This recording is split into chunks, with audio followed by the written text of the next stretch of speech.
Okay, so when you need events with entry, you simply, let me back up to the home screen. You simply can click right here, and you are going to click here and say events with entry.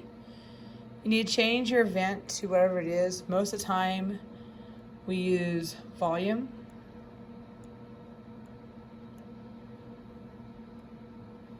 Oops. And you can go ahead and put the units in there as well. Those would be milliliters.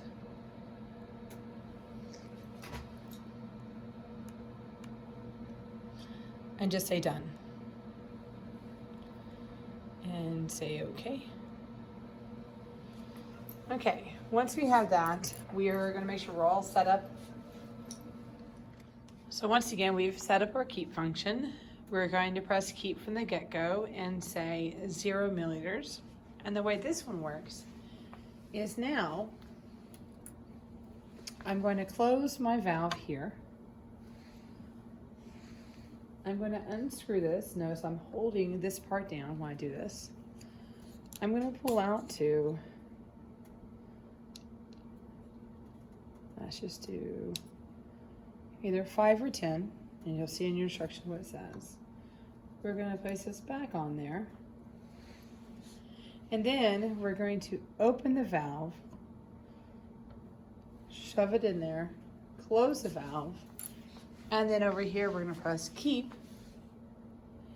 I placed 10 in there, so we're going to say 10 and say okay.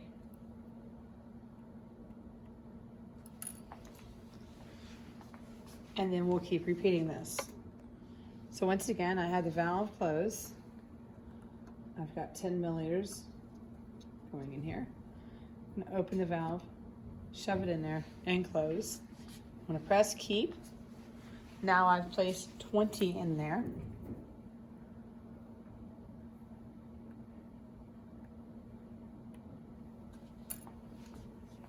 We're going to say okay. And we're going to keep repeating until the system fails. So every time that you add in there, you're going to say keep. So a few things about this lab. Yes, we're measuring a volume going into the flask, but that volume also represents a set amount of molecules that we are placing into the flask. And so what we're looking at is what is happening to the pressure of the flask as I keep adding more and more and more molecules in there. And hopefully when you get down your graph, you have produced a linear function between the pressure and the number of molecules that we place in there, which is represented by our volume. Make sure you save your graph and place it in your presentation.